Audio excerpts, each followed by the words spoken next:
നമസ്കാരം. ഇറാനെ തൊട്ട അമേരിക്ക ഇനിയൊന്ന് പേടിക്കണം.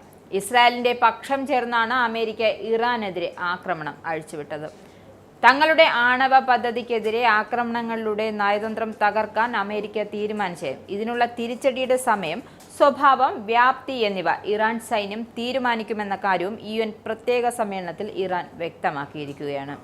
അന്താരാഷ്ട്ര നിയമപ്രകാരം US ആക്രമണത്തിനും ഇസ്രയേൽ കടന്നുകയറ്റത്തിനുമെതിരെ സ്വയം പ്രതിരോധിക്കാനുള്ള പൂർണ്ണവും നിയമാനുസൃതവുമായ അവകാശം ഇറാൻ നിലനിർത്തിയിട്ടുണ്ടെങ്കിലും ഇറാന്റെ ആനുപാതിക പ്രതികരണങ്ങളുടെ സമയം, സ്വഭാവം, വ്യാപ്തി എന്നിവ തീരുമാനിക്കുന്നത് അതിന്റെ സായുധ സേനയായിരിക്കുമെന്നും UNലെ ഇറാൻ അംബാസിഡർ വ്യക്തമാക്കിയിരിക്കുകയാണ്.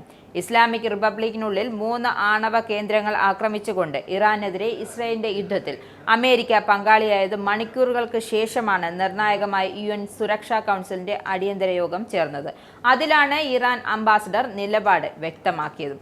സയനിസ്റ്റ് ശത്രു ഒരു വലിയ തെറ്റ് ചെയ്തുവെന്നും അതിന് ശിക്ഷ ലഭിച്ചുകൊണ്ടേയിരിക്കുമെന്നുമാണ് അമേരിക്കക്കാർ മുമ്പുള്ളതിനേക്കാൾ കൂടുതൽ പ്രഹരം പ്രതീക്ഷിക്കണമെന്നും ഇറാൻ പരമോന്നത നേതാവ് ആയത്തുള്ള അലി ഖമനി വ്യക്തമാക്കി. ഇറാന്റെ ആണവ കേന്ദ്രങ്ങൾ അമേരിക്ക വ്യോമാക്രമണം നടത്തിയതിന് മണിക്കൂറുകൾക്ക് ശേഷമാണ് ഖമനി എക്സിലൂടെ ഇക്കാര്യം വിശദീകരിച്ചത്.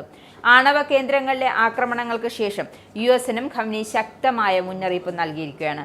അമേരിക്കക്കാർ മുമ്പത്തേക്കാൾ വലിയ നാശനഷ്ടങ്ങളും പ്രഹരങ്ങളും പ്രതീക്ഷിക്കണമെന്നാണ് താക്കീത്.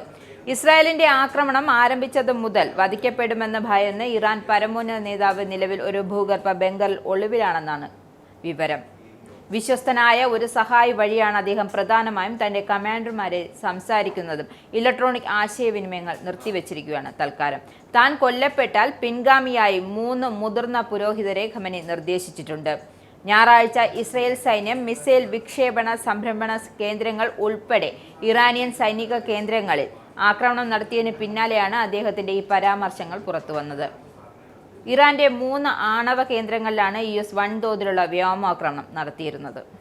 ഞായറാഴ്ച ഇസ്രായേൽ ഇറാന്റെ പല ഭാഗങ്ങളിലും ആക്രമണം നടത്തി. മധ്യഭാഗത്ത് ഒരു ആംബുലൻസിന് നേരെ വ്യോമാക്രമണം നടത്തിയതിനെ തുടർന്ന് 3 പേർ മരിച്ചു. ഇസ്രായേലിന് നേരെ ഇറാൻ ബാലിസ്റ്റിക് മിസൈലുകൾ വിക്ഷേപിച്ചിരുന്നു. ഇതിൽ 80-ലധികം പേർക്കും പരിക്കേറ്റു. 1980കളിൽ ഇറാഖുമായുള്ള യുദ്ധത്തിനു ശേഷം ഇറാനു നേരെയുണ്ടായ ഏറ്റവും വലിയ സൈനിക ആക്രമണമാണ് ഈ ആക്രമണം. തന്നെ വധിക്കാൻ ഇസ്രയേലോ അമേരിക്കയോ ശ്രമിക്കുമെന്ന് 86 വയസ്സുള്ള ഖമനിക്ക് അറിയാമായിരുന്നു എന്നും ഉദ്യോഗസ്ഥർ പറയുന്നുണ്ട്.